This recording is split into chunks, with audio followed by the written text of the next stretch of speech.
অধ্যক্ষৰ দায়িত্ব মই বহন কৰিছিলোঁ মই মুখ্যমন্ত্ৰী হোৱাৰ পিছত এই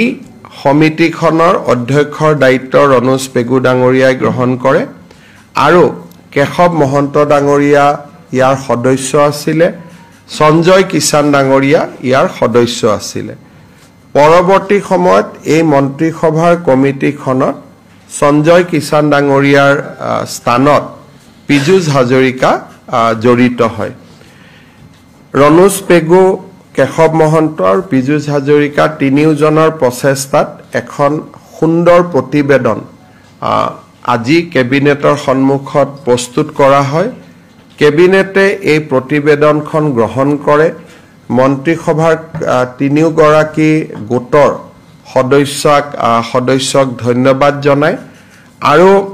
আমি আশা কৰোঁ যে এই প্ৰতিবেদনখনে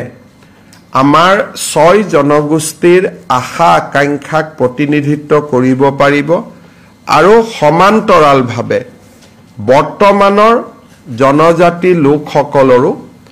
কোনো ক্ষতি নোহোৱাকৈ বা তেওঁলোকৰ কোনো অসুবিধা নোহোৱাকৈ আমি এই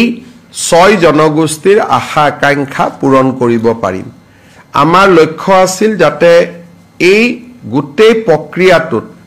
বৰ্তমানৰ জনজাতিসকলৰ কোনো ক্ষতি হ'ব নালাগে আৰু লগে লগে বা সমান্তৰালভাৱে 6 জনগোষ্ঠীৰ আশা আকাংক্ষাও বাস্তৱত ৰূপায়িত হ'ব লাগে মই বিশ্বাসী যে অসমৰ কঠিন পৰিৱেশৰ মাজত এটা ভাৰসাম্য বজাই ৰাখি মন্ত্ৰীসভাৰ গোটে যিখন প্ৰতিবেদন দাখিল কৰিছে সি নিশ্চিতভাৱে আমাৰ সকলোৰে আশা আকাংক্ষাক প্ৰতিনিধিত্ব কৰিব পাৰিব বিধানসভা চলি থকাৰ কাৰণে এই প্ৰতিবেদনখন আমি সাংবাদিকসকলৰ হাতত দিব বিচৰা নাই যদিও কেবিনেটে তাক অনুমোদন জনায় অহাকালি আমাৰ ভয়াম জনজাতি উন্নয়ন বিভাগে বা ট্ৰাইবেল এফেয়াৰ্ছ ডিপাৰ্টমেণ্টে জনজাতি পৰিক্ৰমা বিভাগে এই প্ৰতিবেদনখন অসম বিধানসভালৈ প্ৰেৰণ কৰিব আৰু বিধানসভাৰ অধ্যক্ষই এই চলিত বিধানসভাৰ ভিতৰতে এই প্ৰতিবেদনখন সদনত দাখিল কৰাৰ অনুমতি দিব বিধানসভাত কোনদিনা আহিব তাক সিদ্ধান্ত লোৱাৰ দায়িত্ব অধ্যক্ষৰ আমি ক'ব নোৱাৰো কিন্তু অধ্যক্ষ মহোদয়ক আমি অনুৰোধ জনাম যাতে চলিত অধিৱেশন যি 29 তাৰিখে শেষ হ'ব তাৰ পূৰ্বে যাতে সদনত এই প্ৰতিবেদনখন ৰাখিবলৈ বা প্ৰতিবেদনখন সদনৰ উপস্থাপন কৰিবলৈ আমাক যাতে অনুমতি দিয়ে আৰু মই নিশ্চিত যে অধ্যক্ষ মহোদয়ে নিশ্চিতভাৱে সেই অনুমতি প্ৰদান কৰিব কেবিনেটত আজি আৰু এটা সৰু সিদ্ধান্ত লোৱা হয় আপোনালোকে জানে যে বৃন্দাবনী বস্ত্ৰখন গুৱাহাটীত আনিবৰ বাবে আমি এটা বহল প্ৰয়াস আৰম্ভ কৰিছিলোঁ লেটাৰ অফ ইনটেন্ট ইতিমধ্যে স্বাক্ষৰ হয় যেতিয়া মই ব্ৰিটিছ মিউজিয়ামলৈ গৈছিলোঁ তাতে মই দেখা পাইছিলোঁ যে পশ্চিমৰ মিউজিয়ামসমূহত বহু আপুৰুগীয়া সম্পদ আছে অসমৰ ভাৰতৰ বিদেশৰ আৰু যেনেকে লিওনাৰ্ড ডা ভিঞ্চিৰ পৰ্ট্ৰেটৰ পৰা বহুত সম্পত্তি আছে আমি যদি গুৱাহাটীৰ মিউজিয়ামটো এটা ওয়াৰ্ল্ড ক্লাছ মিউজিয়াম কৰিব পাৰো তেতিয়ালে অকল বৃন্দাবনী বস্ত্ৰই নহয় অসমৰ মানুহে নেদেখা সকলোতো ফ্ৰান্সত যাব নোৱাৰে সকলো ইংলেণ্ডত যাব নোৱাৰে বহুত সামগ্ৰী মাজে মাজে আমি অসমলৈ আনি থাকিব পাৰিম সেই কাৰণে আমি সেৰিকালচাৰত প্ৰথমতে এবিঘা মাটি আমি ৰাখিছিলোঁ এতিয়া আমি 3 বিঘা মাটি আজি কেবিনেটে কালচাৰেল ডিপাৰ্টমেণ্টক এলট কৰিছে যাতে আমাৰ মিউজিয়ামটো আৰু অলপ ডাঙৰ কৰি আৰু খুব সাইন্টিফিক্যালি আমি বনাব পাৰো আৰু মিউজিয়ামটো বনোৱাৰ সকলো খৰচ জেএসডব্লিউ ফাউণ্ডেশ্যনে দিব কিন্তু আগতে আমি এবিঘা মাটিত অকল বৃন্দাবনী বস্ত্ৰৰ বাবে বনাব খুজিছিলোঁ এতিয়া আমি 3 বিঘা মাটি লৈছো যাতে অলপ ডাঙৰ কৰি দেশ বিদেশৰ আপুৰুগীয়া সম্পত্তিবিলাক যাতে আমি ইয়াত আনি থাকিব পাৰো কেবিনেটে আজি 3 বিঘা মাটি হ্যান্ডলুম টেক্স সেৰিকালচাৰ ডিপাৰ্টমেণ্টৰ পৰা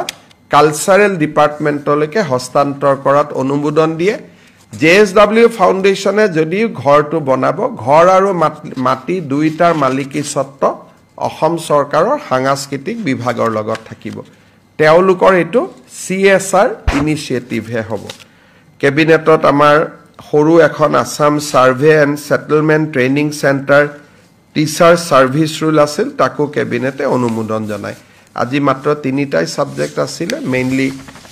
6 জনগোষ্ঠীৰ জনজাতিকৰণ সম্পৰ্কত মন্ত্ৰী সভা গোটৰ প্ৰতিবেদন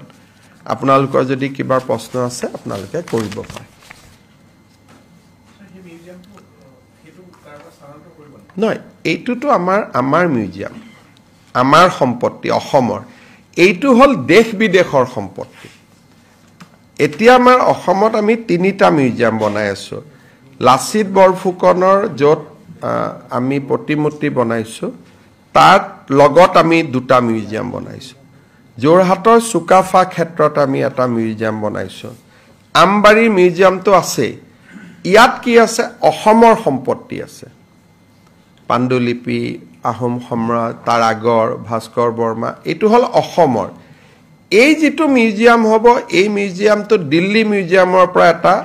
আইটেম আহিব সমা থাকিব ঘুৰি যাব ধৰক এটা বুদ্ধৰ ৰেলিক আছিল আমি অসমত আনিব পৰা নাই কাৰণ আমাৰ মিউজিয়ামটো জাগা নাই তেনেকুৱা সাইন্টিফিক নিয়ম নাই